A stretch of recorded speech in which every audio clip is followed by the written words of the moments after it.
Well, that was the thing too. Is like we're gonna have a blast today. Exactly. I don't like think there's gonna be too much of that. yes, right. Like we'll be talking. I'm gonna start with a couple of questions because obviously we had instances. Yeah. Speaking of the devil, they're all watching now. No, Oh my god. Hi everyone. I'm Laurel Montoya, and this is. Angelis. Do you say your last name at all? No. Okay, this is Angelis. I like it. And this is episode 2 of the Echo Identity Studios, the podcast. Your founding father, Yeah. Alex Cooper. Right, exactly. Like, I need to I want to step up my intro eventually. We'll get there. But yeah, you have us on episode 2. Angelis is a singer-songwriter, lyricist, amazing vocalist, one of my great friends. I'm so excited to have you on here. I'm excited to be here. Her talent, her voice is just amazing. She's going places. She already has a connection. She's going to drop some names for us today. Girl, bye.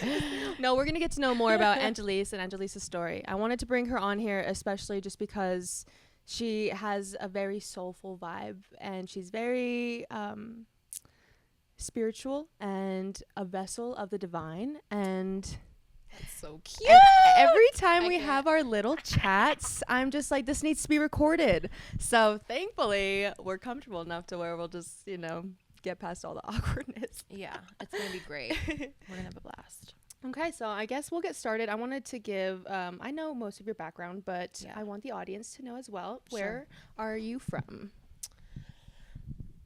No.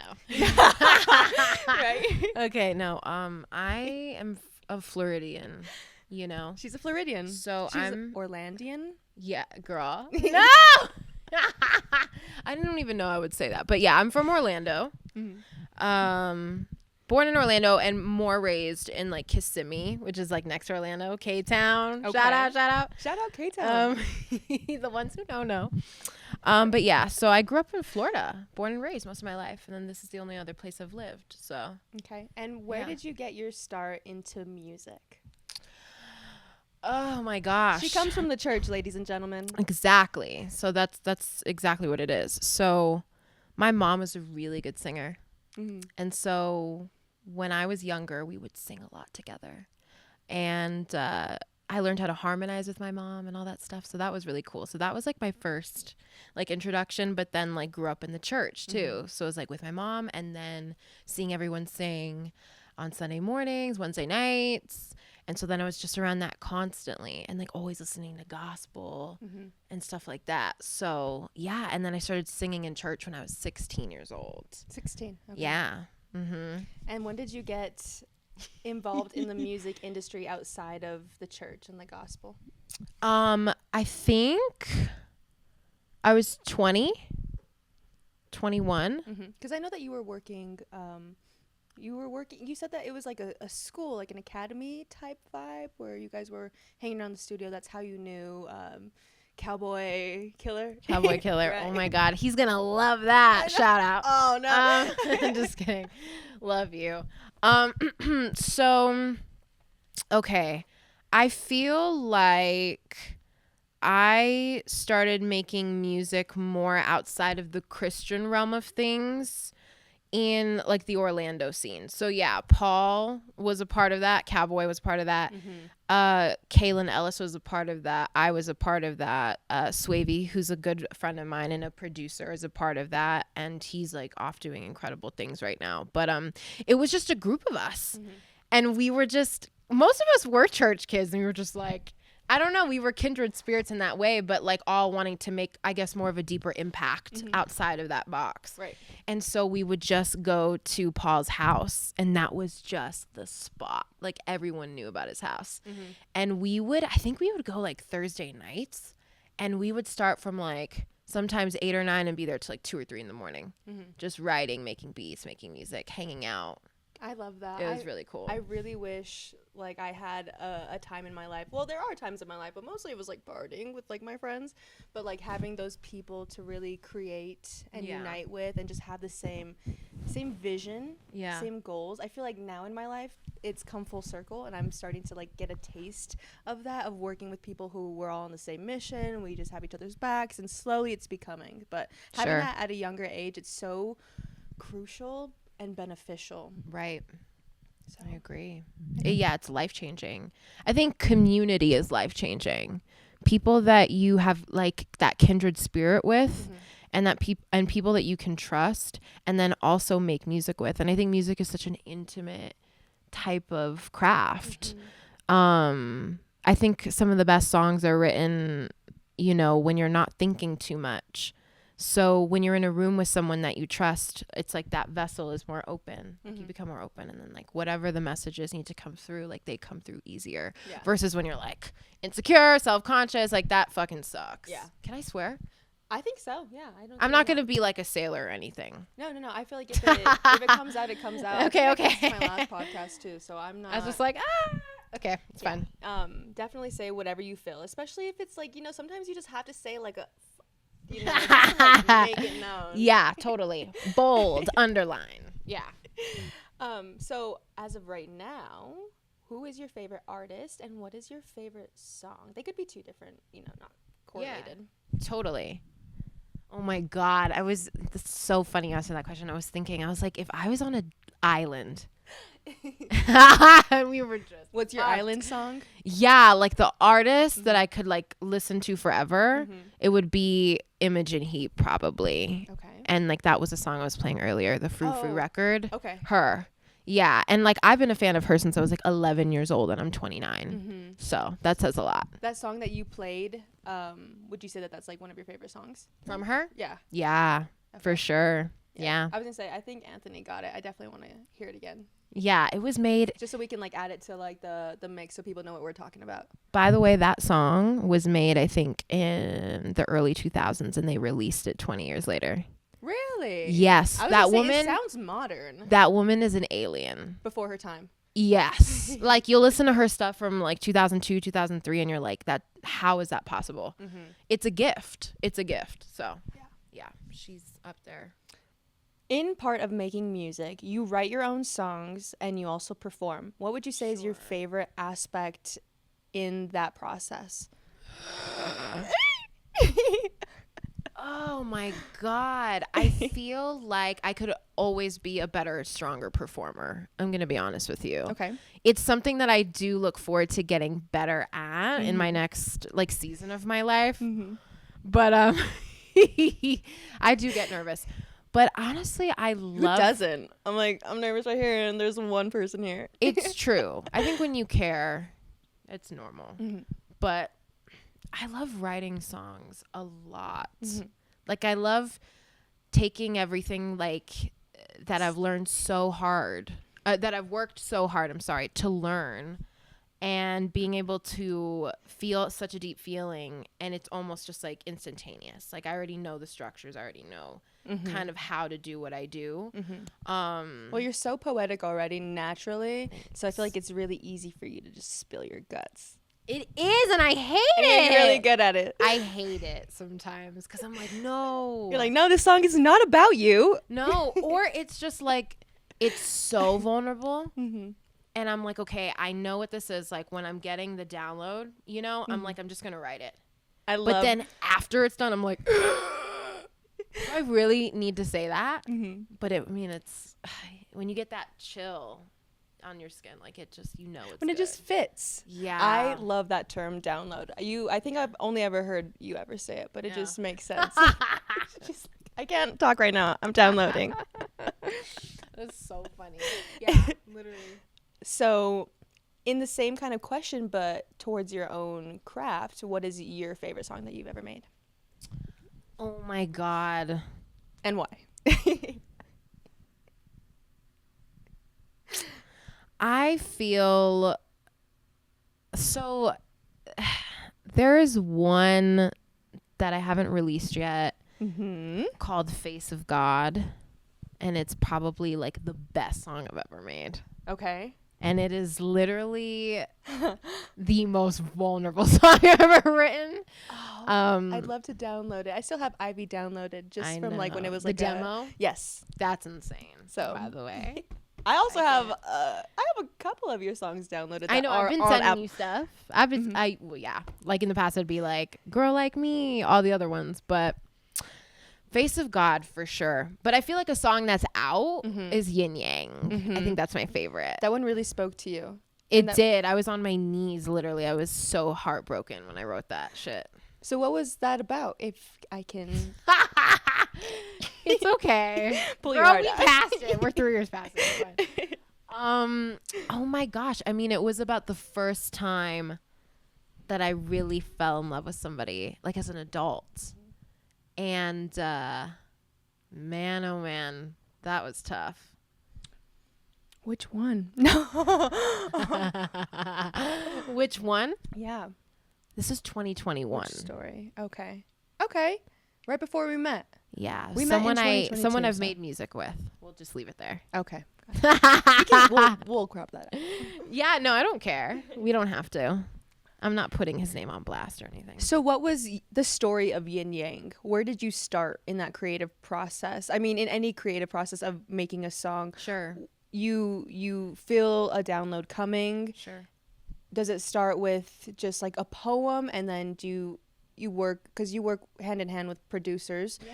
So how does that, do you send them like a little snippet and like do what you will with this, or how does that come together? It's different every time.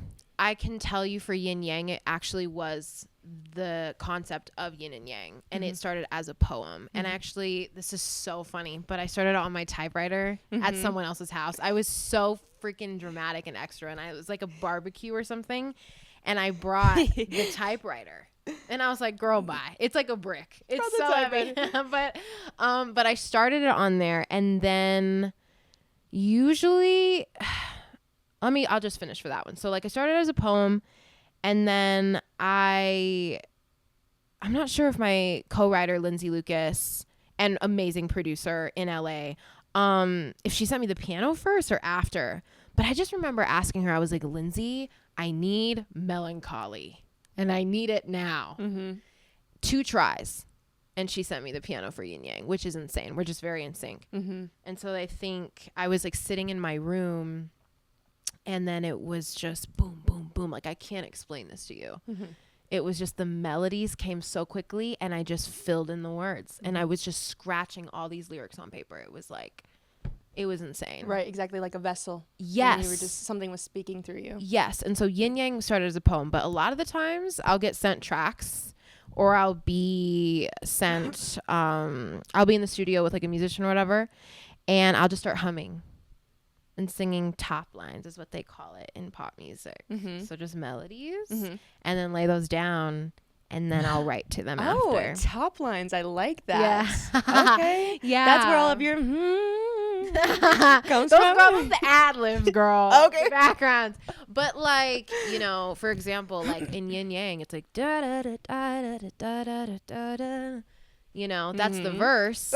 So like when I'm in the studio and someone's playing that and I'm just humming that without words, that's a top line. Okay. So then I can record that and then go back and then fill in the words and then record that. Gotcha. See what I mean? Yeah. So that's kind of how it happens a lot of the time. And that leads me to my next question. What is your style as an artist? It's like punk. It's weird. It's like a pop, electro pop, punk, medieval. No. I love that. That's amazing. Honestly, I think I don't know. I'm engaging more. Obviously, the music's not out yet, but like more in experimental sounds. I love writing over interesting acoustic guitar, like just interesting chord patterns, you know?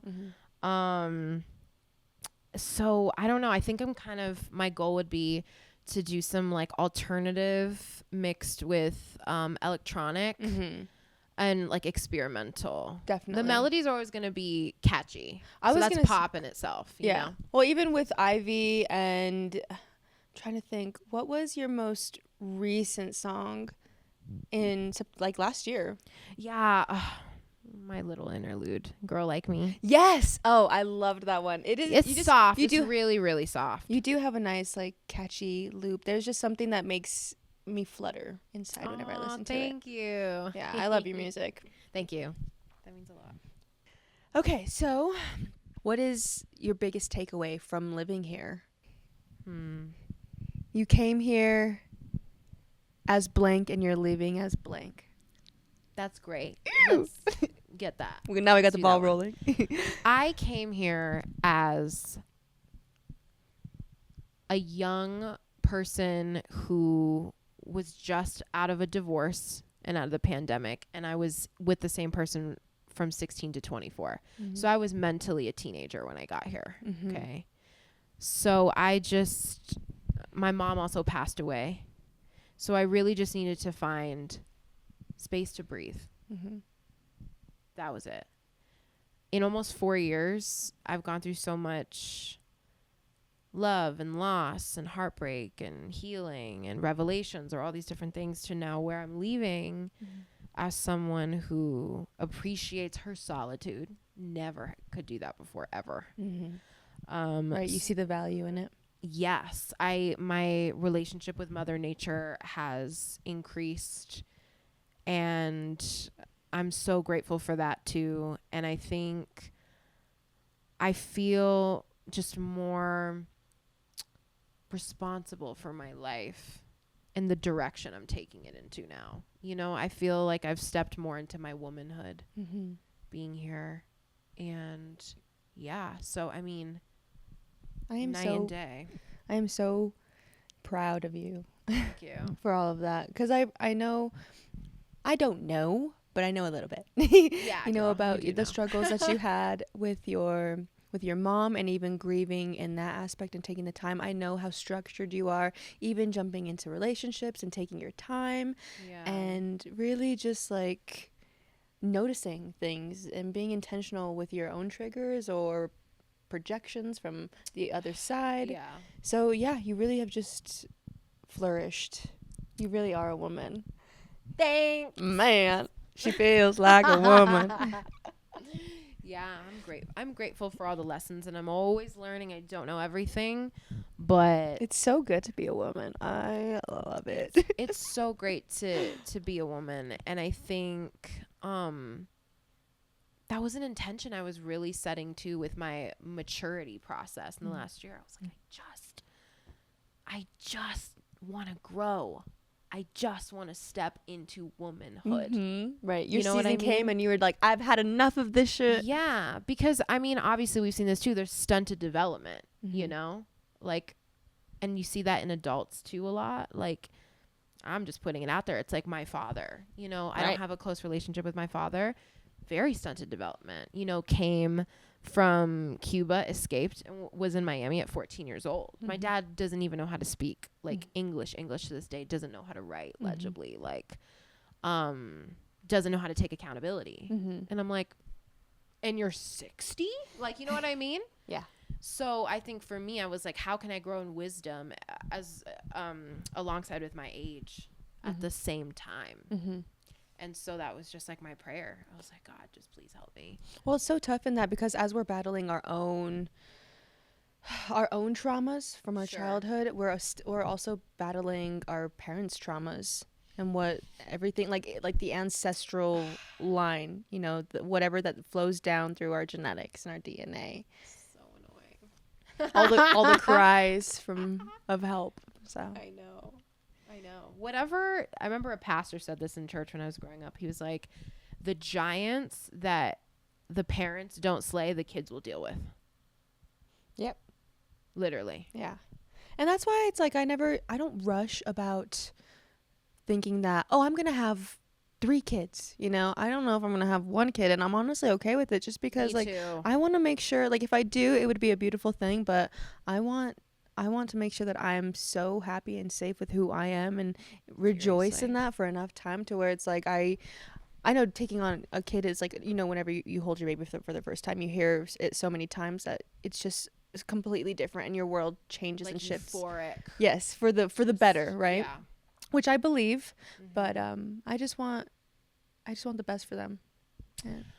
I want the best for myself. I know. And like the whole thing with motherhood too is, you know, in my early 20s, I was like, I'm going to have 3 kids. You know what I'm saying? And I'm like 29 and I have no kids. Yeah. And I think the older you get, the more you realize, like, wow, that's a huge responsibility. Mm-hmm. And also being a woman, you know, creating life, carrying life, growing it in your stomach, like you don't know what could happen at any moment. Right, it really changes you. It changes you forever, and then you will always be a mom no matter what happens to that child. God forbid anything, you will always be a mother. And I think that's a beautiful thing. I just think it's something now where I'm like thinking a lot more about it, and I think I would be okay either way. You know what I mean? I'm very open to whatever God has for me. You know? Yeah, surrender. Yeah, you have to. So, going into your goals and your future, what is a project that you're working on that you're really excited about, or something that you like? Where do you see yourself? Sure. I think for me, the number one most important thing is to like complete my transition with moving back home and getting back in the lab with people I haven't worked with in a couple years, which is going to be so exciting because everyone's grown so much in their craft. And I think for me, my goal, I would really love to accomplish this next year, would be to put out not only just singles, but singles off a project, like an EP, because I haven't released one in so many years. And my first one, I was a baby, and I like produced on that, like literally like played keys, did strings, recorded my vocals. I have some of that shit downloaded. Oh my God, my little baby self, that was prescription. Yeah, that's funny. So yeah, I think my goal would be to go in with everything I've learned to get plugged back into home, and then like make a project from like all of that experience now, which is exciting for me. So since you'll be like collaborating with so many people, yeah, how do you fund that? Girl, is it just working together, collaborations, or is it how does that work? Well, the thing is, it's different with everyone. So people in music would know this too. I've known a lot of the same people for many, many years. Okay, so like if I get into the room with someone that I've known for a long time, it's usually just like, you know, what are we making today? We made it, and you know, if anything happens with a song, let's just make sure we distribute it, get splits on it, and whatever.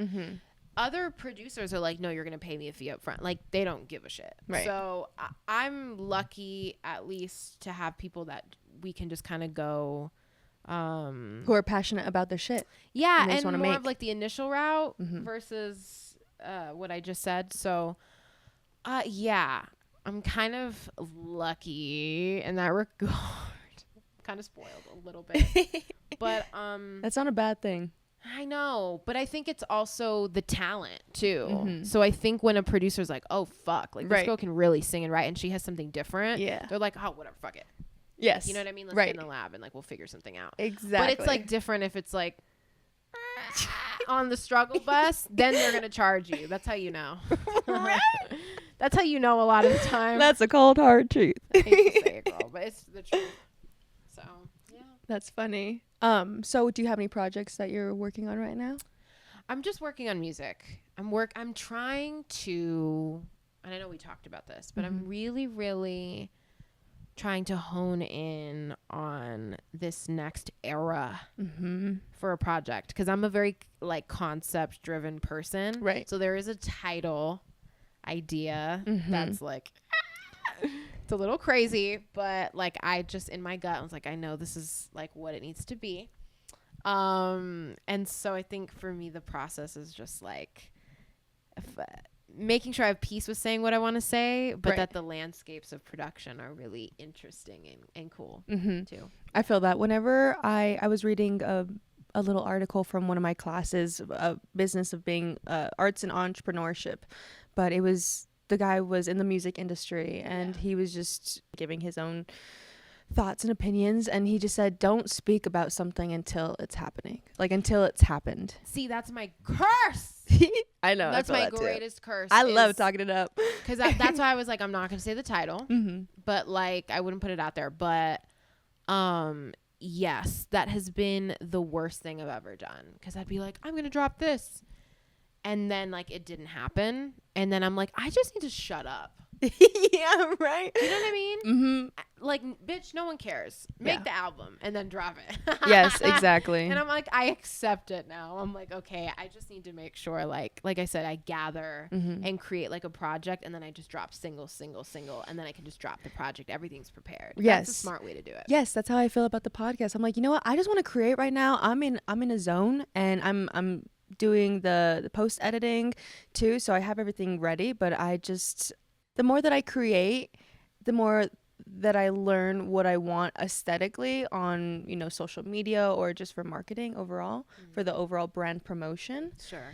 And so I'm just not ready to post yet because I'm still just seeing how everything's coming out, or how I want the audience to take this. How am I going to release this? Yeah, definitely. I think for me, I am thinking about the world I want to create for people to step into. Mm-hmm. Like, what is the world of Angelis? I like that. I'm gonna use that. Could, I'm gonna like. Of course, girl. Take it. Who is Echo? What's the world? Like, if someone could. Like Dr. Seuss, he created a world, right? Yeah. Like a full experience for people. And people really connect to art when they see themselves in the art. Mm-hmm. So, like, I'm naive to fucking think, like, they love me for me. Like, they might, but they love my music, or they'll love the music when they're like, she is saying exactly what I need to hear in the way that I want to hear it. Loop, share, support. People want to see themselves in you. Exactly. And that's why I really wanted to have you on here too, because you always have so much to say.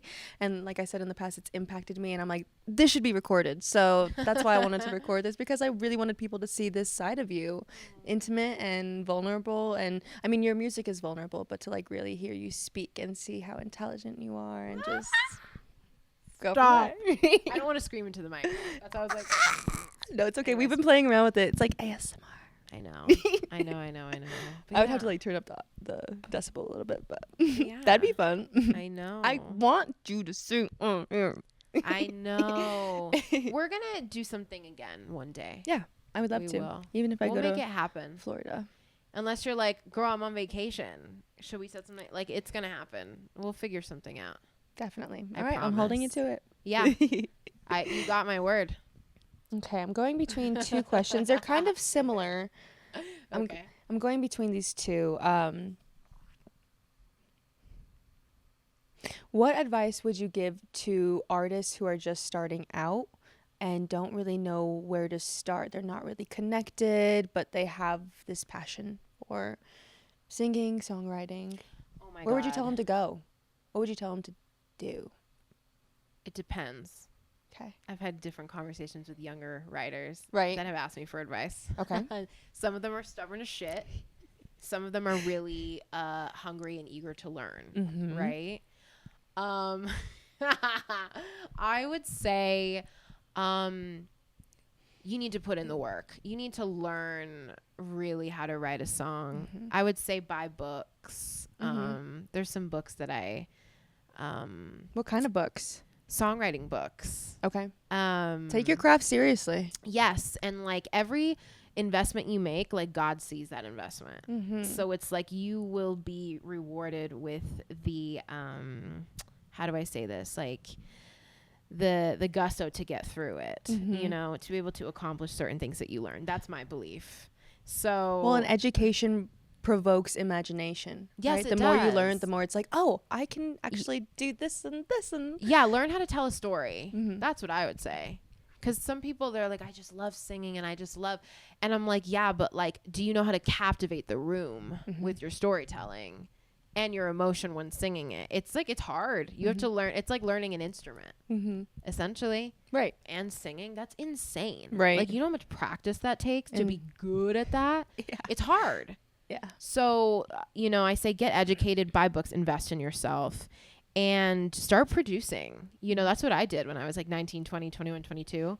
I got a DAW, I got Logic, and I got a MIDI keyboard, and I started learning how to make beats. I went to school for that in college, and got creative, got really good at my instrument. I started playing keys when I was like 14, 13. Okay. So I think when you learn an instrument too, you can become a better songwriter and a better singer because you're training your ear constantly.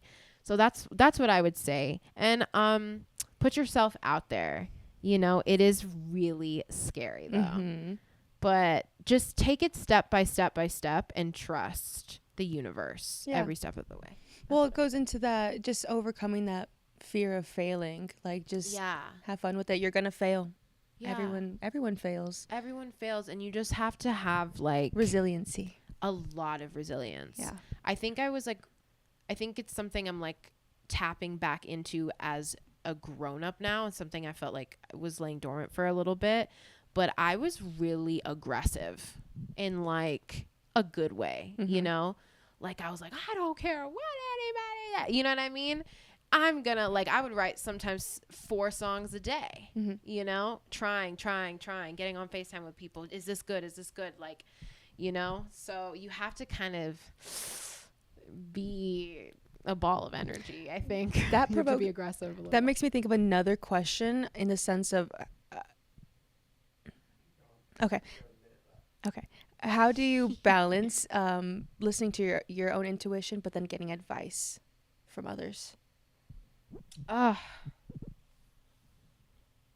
think I've worked so hard on that for so many years that I'm pretty balanced with it and really neutral.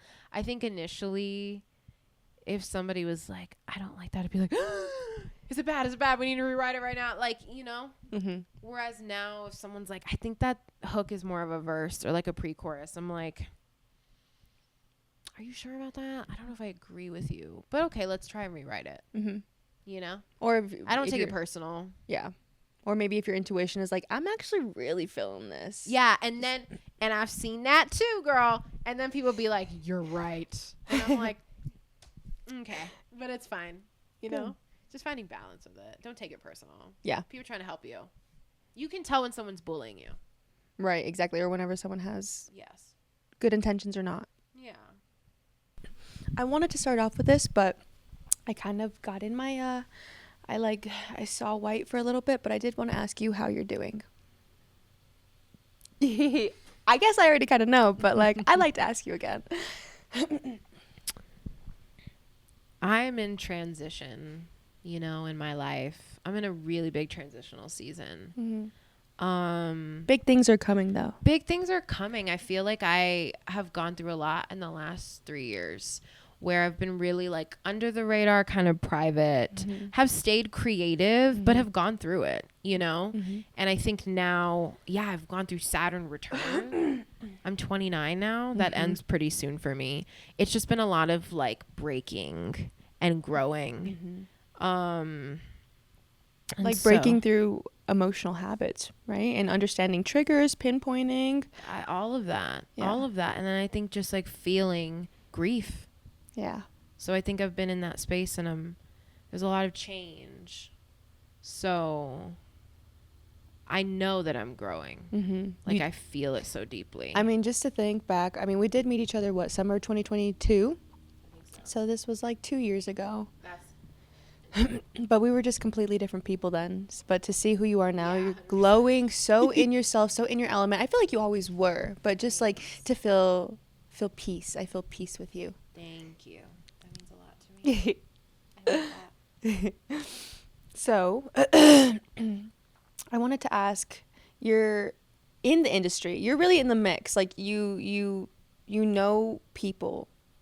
There's a lot of ego in the industry. So how do you navigate around the ego and also just the stress, anxieties, and any kind of fears that arise? Oh my God, it's really hard. Right, fake it till you make it. It's hard. I'm not gonna lie. It's hard. I think I'm really lucky to have a really good, tight knit group of people that are my dearest friends that I trust, Mhm. that Believe in you. have been in my corner even when I didn't believe in myself, Mhm. right? But it is tough. Like, people will try and take advantage of you. I experienced that as a young writer in Los Angeles when I was like 22 years old, when I started flying over there a lot and like writing and like working with newer producers. And people will fuck you over, you know, and it's really hurtful. Your intuition has to like kick up to a whole nother level, you know? Right. And like, that's why for me, like, I'm a spiritual person. So I'm like, God, like, you have to protect me. Like, you have to show me, you know what I mean? Which it is scary. It is scary. But, I think with the right support and like connections, anything is really possible for anybody, you know, if you do the work. Right. Well, it's good that you know who is on your team. I feel like. Definitely. Yeah. How come you didn't end up wanting to go to California? Or maybe not even wanting to go, but is there going to be a time where you do see yourself traveling there again? Yeah, for sure. I think it'll have to be something where it's like I'm needed truly out there. Right. Like, I would work on music out there, and then sometimes I would just go and then see who wanted to work. But I think moving all the way back to the East Coast now, I'm like, girl, bye. You know what I'm saying? Like, that's a long flight for me. Right. So, yeah, I didn't end up moving there because I think the last time I was there, things, you know, things just revealed themselves layer by layer. And I think I just realized, is this really for me? I've told myself for almost a decade I wanted to move to LA, and I was so set on it. And then when it finally came, I was faced with the choice. I was like, do I really want to be here? No. I don't. Yeah. It just didn't feel like home to me. The same thing happened with me with New York. I had been telling myself since I was in high school that New York was where I wanted to be, whether it was for film or fashion. And I mean, I had a couple of opportunities where, you know, right outside of high school, I was ready to go. And I was like, no, like, I don't want to like go tens of thousands of dollars into debt, which is, I'm glad that I didn't do that. And I'm glad I didn't go that much into debt for school. But then even again, this year I applied for FIT, I got accepted, and I was like looking at the door was open, and I was like, nah, I'll go to Arizona. And then I get to Arizona, and I'm just like I was telling you in the car, same pattern. Why am I doing the same things? And I'm just, so I had to ask myself that same question, like, what do I really want? Just facing my truth without feeling the fear of failing or the fear of what other people are thinking about me. So just real. the fear of what I think about myself, because I'd put 6 years into on and off into fashion. And so but being honest with myself gave me like this true ability to just like surrender and just like follow that. And it wasn't clear exactly what I wanted to do, but I knew that I loved my community, and I loved collaborating. I loved designing in so many ways, not just fashion. And so, yeah, turning my head back to New Mexico was the greatest decision of my life so far. That's great. Just that ability to surrender. Yeah. You just have to follow the call. That's it. That's always Even if be it's the best choice for you, no matter what happens after. Yes. And now I'm just so much more excited to fail. Like, everything I'm just taking, I'm like, you know what? Like, well, it's trial. And like, if it doesn't work out this way, then I'll cut it and we'll navigate and figure it out from there. That's the only way. You're preaching to me, by the way. I think we're on the same wavelength in that. I really think our circles have come full journey in that. And that's why I'm so excited for you to go to Florida, because like I've always felt big things from you. Not even just in your career, but just like in your soul and the way that we connect and who you are. And your intuition's very strong. And so taking this leap is exactly, it's like this door for your passion. And this is your community. This is where you grew up. You're going to be with your family again. And that just like really goes a long way into nesting and being able to do exactly what you want to do, where you want to do it, and then being able to put out, and then the calls are going to come. Yeah. I think that's what it is too. Something I'm realizing is like you do take you wherever you go, no matter where you live in this world. But I think something that is really beneficial is being around your family, being around people you've known for many, many years, being around your music community or whatever artistic community you're a part of. Your support matters a lot, and opportunity around you, you know? So I think that was It's like a scary world. it is a scary world. I think that was like a choice. That was one of the reasons I made that choice, because I had to think logically too. I couldn't just be like, my emotions, you know what I'm saying? Because like if that was it, then I'd be fucked. Like I have to, I mean, moving across the country is a big deal. Yeah. It's expensive. And like it's also a big move, so Yeah, I it had to be is. sure. So whenever you create something, I know every song is different. What do you hope to evoke from your viewers, from your audience? That's a great question. Thank you. I have a rule. That I've come up with for myself. Mm-hmm. When I write a good song, and it's not even good, just like the song, the beat's good. You know what I mean? Like it's usually if I feel huge, like emotional, like if I cry a lot writing a song, or I'm just like, there's something on this thing, like I just can't shake it. You know, that's usually if it's triggering that out of me to heal and to release, like that would be my hope for other people listening to it. Like, oh my God, she said what I couldn't say. Right, exactly. That's what Oh my music God. does for us, right? It like takes the Yeah. words out of our mouth. Yeah, and then puts it with a melody. I mean, you're out of here, you know?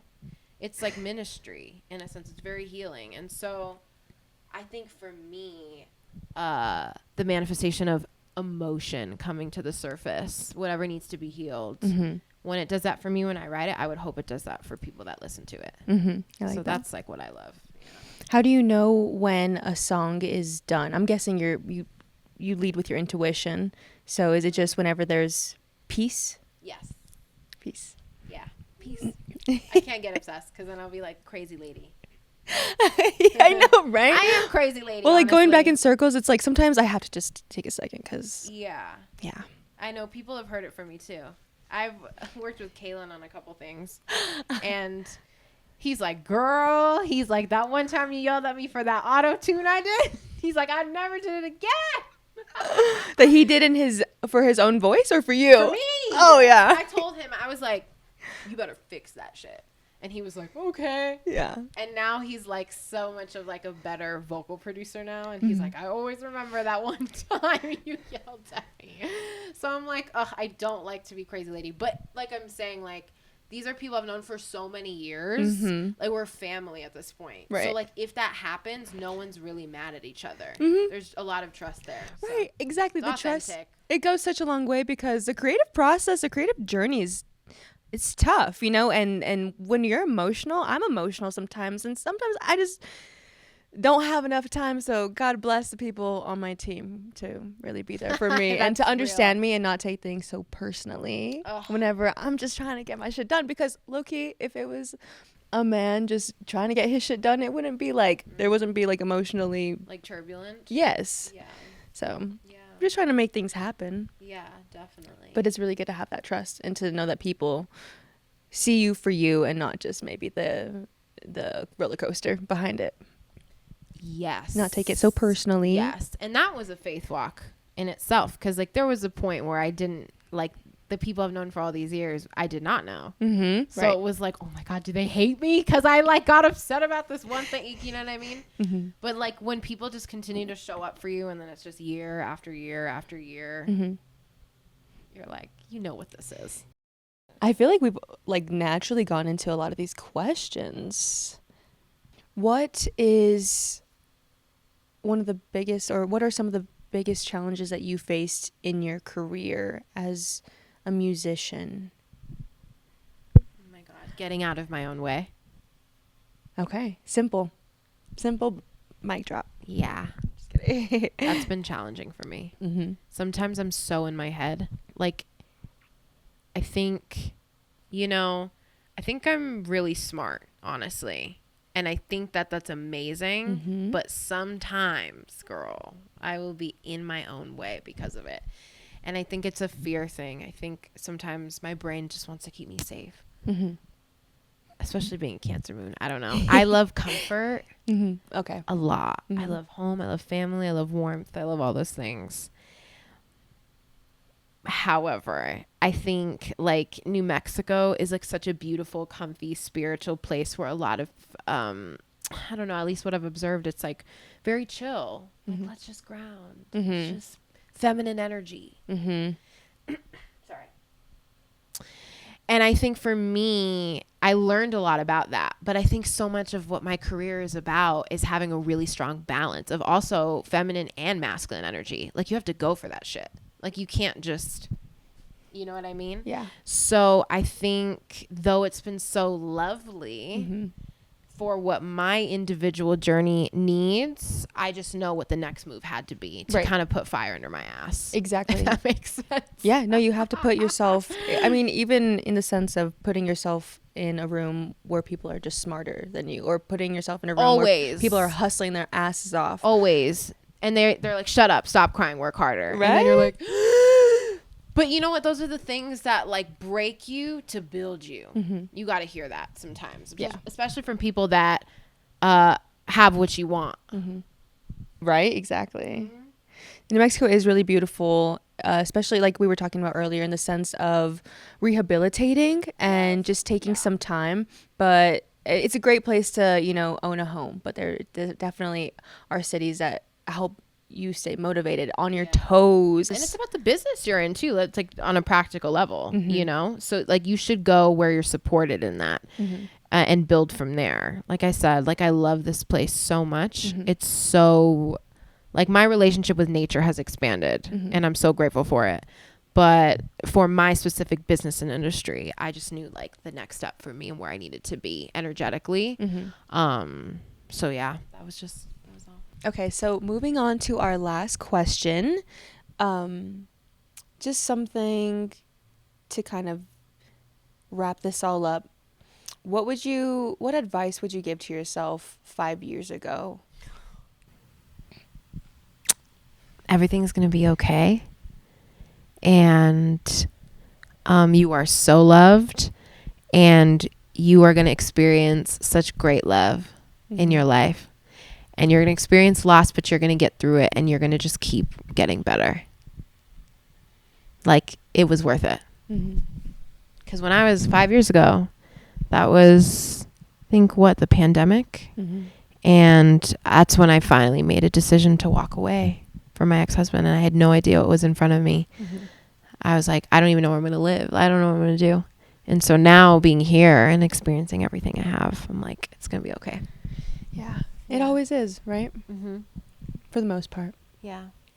Is there anything else that you want to share with anyone that I didn't touch up on, maybe? Just something that you feel called to talk about?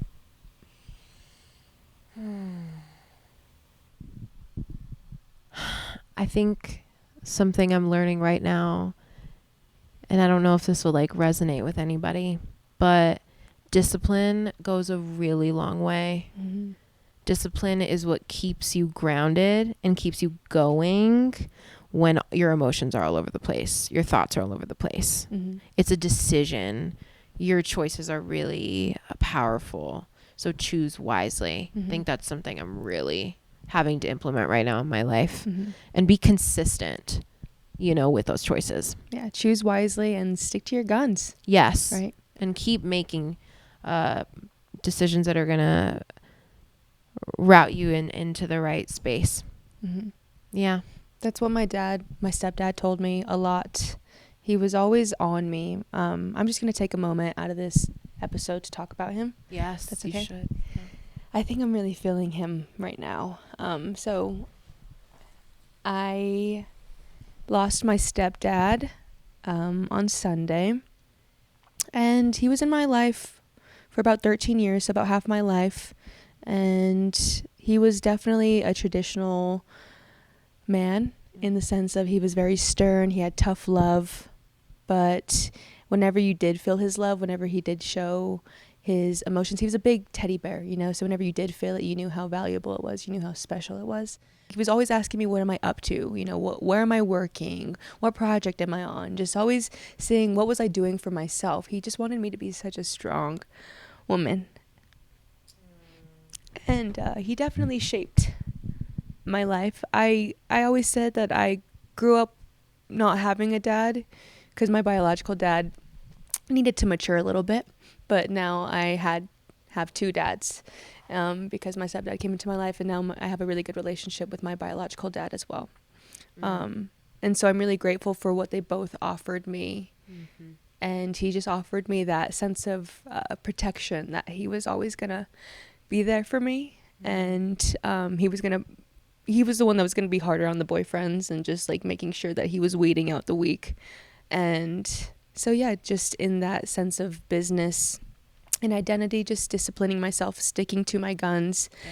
And the last thing that we got to talk about, thankfully we ended on a really good note, was I was talking to him about my business, about Echo, and I don't know, I was just speaking. I was like a vessel, you know, and of all the knowledge that I've been learning. And he was just so proud of me, and he like teared up a little bit, and he was like, wow, he was like, I gotta have you help me run my business, you know, because he wanted to kind of start going into retirement and looking at ways to make residual income through making a course, or because he had so much knowledge. He was so smart and so handy. And so he just really offered that sense of being proud. And I will never forget that last hug that we got to have. I had a really good dinner with my mom and my stepdad and my little brother, and I just hugged them both, and he just was always one to squeeze tight. And so Dee, if wherever you are, I'm just really grateful for everything that you did for me and everything that I'm moving forward with. I definitely have you in my heart, and you are with me, and I feel you all around me. And I miss you and I love you. And that's it. Beautiful. So I think that's how I'm going to end the podcast before I break out. But thank you guys so much for watching, and thank you so much for giving me your time and energy and space. Oh my God, same. I'm so grateful for you. I'm so grateful that I got to see you before you leave. Yeah. And we will definitely be talking on the phone. Yes. Whenever we can. Yes. All right. Bye, guys. Bye.